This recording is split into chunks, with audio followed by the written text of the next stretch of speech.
Kolkata junior doctor rape हत्याकांड का जो मुख्य दोषी था संजय रॉय, जिसकी पुलिस ने गिरफ्तारी की। पुलिस ने काफ़ी अपने तरीके से जांच वगैरह की और जांच में ये चीज़ निकल करके आया कि जो संजय रॉय नाम का व्यक्ति है, जो कि अपने आप को पुलिस का वॉलंटियर कहता था या अपने आप को पुलिस ही मानता था, वो मुख्य दोषी है।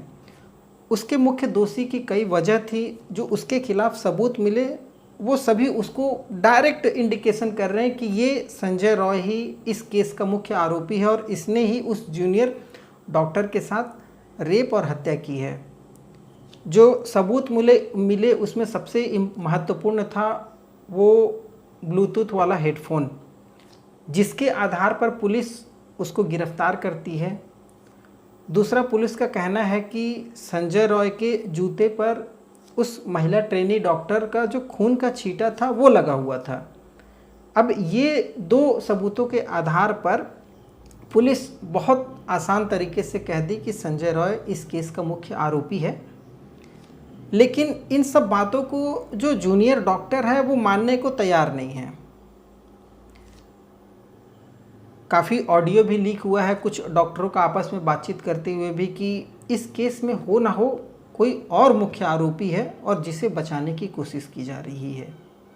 पुलिस अगर निष्पक्ष तरीके से अपनी जांच करेगी तो जो मुख्य आरोपी है वो पकड़ में आ सकता है। अब कौन है वो मुख्य आरोपी? आखिर पुलिस किन चीज़ों को छिपा रही है? कौन से ऐसे सवाल हैं जो इस केस में नज़रअंदाज किए गए हैं पुलिस के द्वारा? ये कई सारी टिप्पणियां आज कलकत्ता हाई कोर्ट ने अपने इस केस की सुनवाई के दौरान की है, जिसे पश्चिम बंगाल सरकार या ममता बनर्जी की सरकार कहें, उनके लिए बहुत बड़ा एक सबक होने वाला है। आज की इस कहानी के माध्यम से जानने की कोशिश करेंगे कि कौन से वो अनसुलझे सवाल हैं जिसे अगर पुलिस समय रहते अच्छी तरीके से जांच पड़ताल करती तो हो सकता है कि इस केस का जो रिज़ल्ट है वो काफ़ी लोगों को सेटिस्फाई कर सकता था। जो जूनियर डॉक्टर हड़ताल पे हैं उनको भी आप सेटिस्फाई कर सकते थे इस केस की जांच के तौर तरीके को लेकर के। नमस्कार, मैं सत्या और आप देख रहे हैं द बुड़बक मंच। कल मैंने एक वीडियो बनाया था जिसमें जो जूनियर डॉक्टर थी जिनकी उम्र 31 वर्ष थी, जो आरजीकर मेडिकल कॉलेज में चेस्ट मेडिसिन डिपार्टमेंट में पीजीटी सेकेंड ईयर की जूनियर ट्रेनी डॉक्टर थी, उनकी जो हत्या होती है, हत्या प्लस रेप, ये जो दो चीज़ें होती हैं वो सुबह 3 बजे से लेकर के 4 बजे के बीच में होती हैं, ऐसा पुलिस का कहना है और सीसीटीवी फुटेज के आधार पर भी बताया गया है। तो कई ऐसे सवाल हैं जो बहुत सारे सवालों को जन्म दे देते हैं। सबसे पहली बात ये होती है कि रात के 2 बजे वो महिला जूनियर ट्रेनी डॉक्टर जो थी वो अकेले सेमिनार हॉल जाती है और उस सेमिनार हॉल में उस वक्त कोई नहीं होता है। माना कि उस समय कोई नहीं होता है, वो महिला डॉक्टर वहाँ आराम कर रही होती है, लेकिन पुलिस जब ये कहती है कि संजय रॉय उस सेमिनार हॉल में प्रवेश करता है और उस ट्रेनी डॉक्टर के साथ दरिंदगी करने की कोशिश करता है, तो क्या वो ट्रेनी डॉक्टर चिल्लाई या मदद के लिए या मतलब किसी को पुकारी नहीं? क्या वो आवाज़ उस सेमिनार हॉल से बाहर नहीं आई? क्योंकि जैसा उस ट्रेनी डॉक्टर के जो शरीर है उस पर देखा गया था, कई चोट के निशान थे, कई खरोंचें थीं, उसका गर्दन की हड्डी टूटी हुई थी, मुंह से, नाक से, प्राइवेट पार्ट से खून निकल रहा था। इतना चीज़ होने के बावजूद वो महिला ट्रेनी डॉक्टर की आवाज़ किसी को भी सुनाई नहीं दी। यहाँ तक कि उसके मुंह पर भी, जो महिला ट्रेनी डॉक्टर थी वो चश्मा पहनी हुई थी, उसके मुंह पर भी फैट से वार किया गया है, जो कि उसका जो चश्मा था वो टूट करके उसकी आँखों में घुस चुका था। इतना ज़्यादा प्रताड़ित किया गया, फिर भी उसकी आवाज़ उस सेमिनार हॉल से बाहर नहीं निकली। ये अपने आप में एक सवाल है।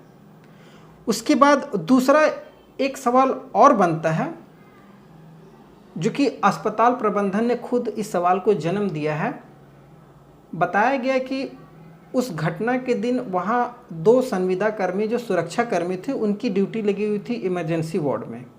और अगर उनकी ड्यूटी लगी होती है तो उनका काम होता है कि उस पूरे वार्ड को या जहाँ भी उनकी ड्यूटी लगी है वहाँ पर निगरानी करते रहना, घूमते फिरते रहना कि कहीं कोई ऐसा व्यक्ति घुस रहा है या नहीं घुस रहा है, भाई उनकी जिम्मेदारी थी। तो अस्पताल प्रबंधन ने उन दोनों को नौकरी से बर्खास्त किया गया है। तो अब सवाल ये उठता है कि आखिर वो 2 सुरक्षाकर्मी जो संविदा पे थे वो उस दौरान कहाँ पर थे? क्या कोई उनका सीसीटीवी फुटेज नहीं आया है कि ये दोनों उस दौरान कहाँ गए, किस जगह पर इन्होंने अपनी ड्यूटी दी या ड्यूटी के दौरान कहाँ गायब थे? ये एक बहुत बड़ा सवाल बनता है जो हड़ताली डॉक्टर हैं वो इसकी मांग कर रहे हैं। उसके बाद तीसरा सवाल ये होता है कि जब उस महिला के जो ट्रेनी डॉक्टर थी उसके परिवार को फ़ोन किया जाता है तो डॉक्टरों के द्वारा कहा जाता है कि वो जो ट्रेनी डॉक्टर है उसने आत्महत्या की है, जबकि पहली नज़र में कोई भी व्यक्ति उस ट्रेनी डॉक्टर की लाश को देखता तो वो साफ कह सकता था जिसके शरीर के निचले हिस्सों में कपड़ा नहीं है, उसके निचले हिस्सों से ब्लड निकल रहा है और उसके शरीर पर इतने घाव के निशान हैं, कोई भी देख करके कह सकता है कि उसके साथ कुछ गलत किया गया है, वो हत्या हुआ है, आत्महत्या नहीं हुआ है। आत्महत्या उसने नहीं की है, वो हत्या हुआ है उस ट्रेनी डॉक्टर की। और वहाँ डॉक्टर हैं सभी, उस लाश को देखने वाले सभी डॉक्टर हैं, कोई नासमझ इंसान नहीं है, फिर भी उन लोगों ने इस हत्या को आत्महत्या बताया और उस परिवार को कहा कि आपकी बेटी ने आत्महत्या कर ली है। ये तीसरा सवाल। चौथा सवाल, जब उस ट्रेनी डॉक्टर के माँ पिताजी अस्पताल पहुंचते हैं तो पुलिस पहुंच जाती है। पुलिस 3 से 4 घंटे उस माँ पिताजी को बैठा करके उन पर दबाव डालती है इस मामले को सेटल करने के लिए। आखिर किसकी मजबूरी थी, किसका दबाव था जो उसके माता पिता को मामले को सेटल करने के लिए कहा जा रहा था? ये बहुत बड़ा सवाल है अपने आप में। और ये कलकत्ता हाई कोर्ट में ये सवाल जो है, ये जो महिला ट्रेनी डॉक्टर के जो वकील है उन्होंने हाई कोर्ट में ये मामला रखा है। उसके बाद जो सबसे महत्वपूर्ण चीज़ थी वो एक ऑडियो निकल कर के आई है। 2 डॉक्टर हैं जो आपस में बात कर रहे थे। उन 2 डॉक्टरों के बीच में जो बातचीत हुई है उसमें एक चीज़ निकल कर के आया कि वो कह रहे हैं कि हो ना हो इसमें कोई बड़ा व्यक्ति जो कि शासन में या प्रशासन में बैठा हुआ है जिसे बचाने की कोशिश की जा रही है। और संजय राय जो है एक मोहरा है जिसे वहाँ पर पेश किया गया है और कुछ समय के बाद ये केस ठंडे बस्ते में चला जाएगा और संजय रॉय जो कि जिसे अभी मुजरिम बताया जा रहा, हो सकता है वो समय के साथ छूट जाए। और आमतौर पर पश्चिम बंगाल में ऐसी घटनाएं महिलाओं के साथ हो रही हैं जो वहाँ के शासन पे, वहाँ के प्रशासन पर बहुत बड़ा सवालिया निशान लगा रही हैं। और जो साजिश करता है या जो मुख्य आरोपी है उसको किसी भी प्रकार का ऐसी कोई सज़ा नहीं मिल रही है, जो कि वहाँ के लोगों में एक डर और भय का माहौल बनाए जो इस घटनाओं को अंजाम देते हैं। ये भी एक बहुत बड़ा सवाल है। उसके बाद जो सबसे महत्वपूर्ण होता है कि एक व्यक्ति जो उस सेमिनार हॉल में प्रवेश करता है, प्रवेश करने से पहले जैसा सीसीटीवी फुटेज में दिखाया गया है उसके पास उसका ब्लूटूथ लगा हुआ है, लेकिन जब वो सेमिनार हॉल से बाहर आता है तो उसका ब्लूटूथ वहाँ छूट गया था और वो व्यक्ति पूरी तरीके से नशे में था। अब सवाल ये है कि क्या वो ब्लूटूथ वहाँ छूटा है या वहाँ रखा गया है या छोड़ा गया है, ये अपने आप में ही एक सवाल है। बहुत बड़ा सवाल है जो आमतौर पर किसी भी व्यक्ति के मन में आएगा। उसके बाद जो सबसे महत्वपूर्ण सवाल है, प्रिंसिपल, उस मेडिकल कॉलेज के जो प्रिंसिपल थे संदीप घोष,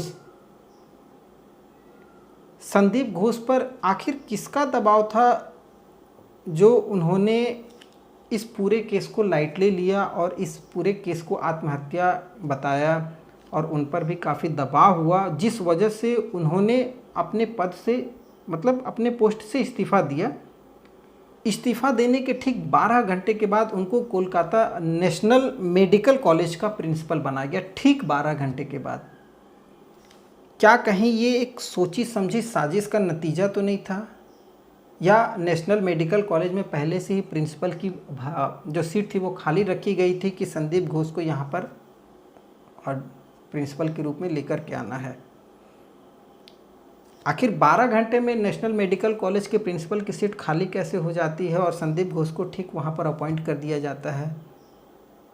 जो कि कलकत्ता हाई कोर्ट ने भी इस मामले को बताया कि संदीप घोष इतना पावरफुल व्यक्ति है कि ये पूरी जांच को प्रभावित कर सकता है, इस वजह से इसको छुट्टी पर भेजा जाए।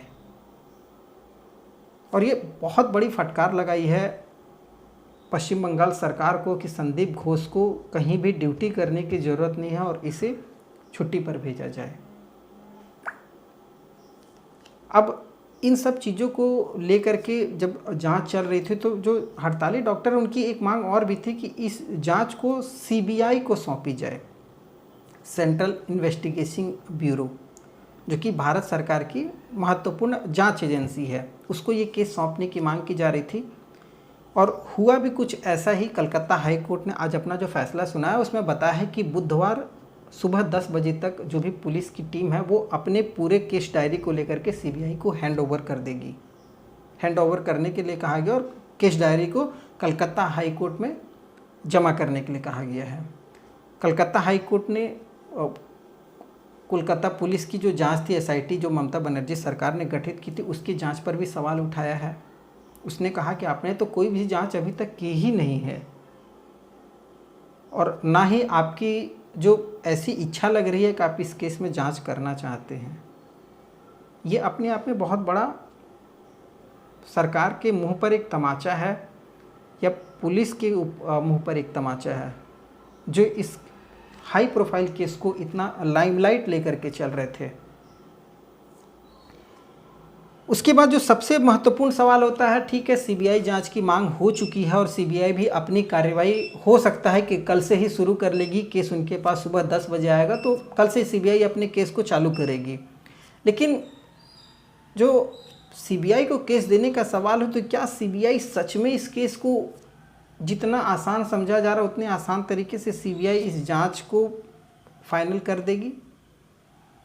ऐसा होता नहीं दिख रहा है, क्योंकि सीबीआई का जो पुश्तैनी इतिहास है वो बहुत ख़तरनाक है। अगर आप बात करेंगे पुराने केसेस की तो सबसे अच्छा जो फिलहालिया जो उदाहरण है वो सुशांत सिंह राजपूत का केस है। सुशांत सिंह राजपूत कोई आम व्यक्ति नहीं था, वो एक स्टार था जो कि लोगों का एक आइकॉन था और जिसके अब हत्या कहें या आत्महत्या कहें, केस में काफ़ी लोगों का ये मानना था कि सुशांत सिंह को मारा गया है, ना कि उसने आत्महत्या किया है। और आज तक उसकी जो सुशांत सिंह का जो केस है उसकी जांच सीबीआई कर रही है। आज लगभग 3 से 4 साल हो गया और सीबीआई किसी भी निष्कर्ष पर नहीं पहुंची है कि आखिर उस केस में हुआ।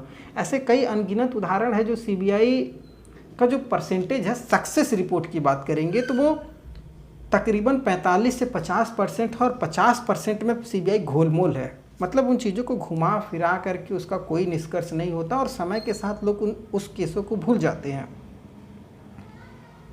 और उस सीबीआई को ये केस हैंड ओवर किया गया है। अब तो खैर देखना ही है कि सीबीआई कितने दिनों में इस केस को फाइनल करती है, लेकिन कलकत्ता हाई कोर्ट को इसको अपनी निगरानी में इस केस को करवाना चाहिए और एक टाइम फिक्स कर देना चाहिए। इसके लिए फास्ट ट्रैक कोर्ट की गठन की जाए जिसमें फास्ट ट्रैक जो कोर्ट है उसका ही फैसला मान्य हो। अब ये ना हो कि फास्ट ट्रैक कोर्ट से हाई कोर्ट जाए, जिला कोर्ट जाए, सुप्रीम कोर्ट जाए, ये केस चलते रह जाए और जो आरोपी है वो अपने पावर और रसूख का इस्तेमाल करके इस केस को आराम से कहीं भी डाइवर्ट कर सके, भटका सके। खैर, पुलिस जो जांच की हो उसमें 3 और जो वहाँ के जूनियर डॉक्टर थे उनको और एक स्टाफ को भी पुलिस ने बुलाया है, इन्वेस्टिगेशन के लिए बुलाया था। उनसे भी काफ़ी चीज़ें पूछताछ में निकल कर के आई हैं। तो ये जो पूरी घटना है, जितनी आसान तरीके से संजय रॉय की गिरफ्तारी हुई, लोगों को समझ में आया कि संजय रॉय ही इसका मुजरिम है और वो गिरफ्त में आ चुका है, तो मतलब ये जो पूरा केस है वो आईने की तरीके से बिल्कुल साफ़ है। लेकिन ये केस उतना साफ़ नहीं है जितना हम और आप समझने की कोशिश कर रहे हैं। खैर, डॉक्टरों की हड़ताल अपनी जगह पर वाजिब है और जो इंडियन मेडिकल काउंसिल है उन्होंने भी बहुत सारी मांग डॉक्टरों को लेकर के रखी है जेपी नड्डा जी से, जो कि बीजेपी के अध्यक्ष हैं। उनसे बहुत सारी मांग रखी गई है कि ये जो जांच हो पूरी तरीके से निष्पक्ष हो और त्वरित हो, जल्दी हो इस केस की पूरी जांच। जो भी महिला डॉक्टर हैं जो हड़ताल कर रही हैं या जो पुरुष डॉक्टर हैं जो भी हड़ताल कर रहे हैं, उनके खिलाफ कोई कार्यवाही ना हो। महिलाओं को और डॉक्टरों को सुरक्षा प्रदान किया जाए। जहां भी ये रात में या कहीं आकस्मिक सेवा देती हैं वहाँ उनकी सुरक्षा को देखा जाए, उनकी सुरक्षा को और मजबूत किया जाए और भविष्य में ऐसी कोई भी घटना ना घटे, इसके लिए सरकार उचित कदम उठाए, सुधार करे सिस्टम में। जैसे संजय रॉय या उसके जैसा कोई भी व्यक्ति सिस्टम में घुस करके इस तरीके का घिनौना अपराध ना कर सके। खैर, हमें भी काफ़ी इंतज़ार है इस केस के फाइनल रिजल्ट का, देखना है आखिर इस केस में मुख्य आरोपी कौन कौन निकल करके आता है। लेकिन एक चीज़ तो है कि इस केस में बहुत सी ऐसी कड़ियाँ हैं जो एक दूसरे से जुड़ी नहीं हैं और जिन्हें जोड़ने की ज़रूरत है कड़ी दर कड़ी, और तब एक फाइनल निष्कर्ष निकल करके आएगा कि इस केस में मुख्य आरोपी है कौन, जिसे बचाने की कोशिश की जा रही है। क्या वो सरकार में या किसी बड़े ओहदे पर बैठा हुआ कोई अधिकारी तो नहीं है? क्या इतनी बड़ी घटना किसी एक व्यक्ति के द्वारा इतनी आसान तरीके से की जा सकती है? क्या आरोपी को ये पता नहीं था कि वहाँ पर सीसीटीवी फुटेज है और मैं यहाँ पर एंट्री कर रहा हूँ और निकल रहा हूँ? तो ये सब सारी चीज़ें पुलिस को दिखाई देंगी और जो व्यक्ति खुद अपने आप को पुलिस का सिविक वॉलंटियर कह रहा है उसे इतनी छोटी छोटी चीज़ें जानकारी नहीं होंगी। कहीं ना कहीं हो सकता है कि इस केस को गुमराह करने की कोशिश की गई है पुलिस के द्वारा, सरकार के द्वारा, सरकार के दबाव के कारण। बहुत सारे ऐसे सवाल हैं। अगर आपके मन में कुछ ऐसे सवाल हों तो आप हमें कमेंट करके ज़रूर बताइएगा और इस वीडियो को इतना ज़्यादा शेयर किया जाए कि उस जूनियर महिला जो डॉक्टर है उसको उचित न्याय मिल सके, उसके परिवार को न्याय मिल सके और भविष्य में इस तरीके की कोई भी घटनाएं न घटित हों जिससे पूरे समाज को कलंकित होना पड़े।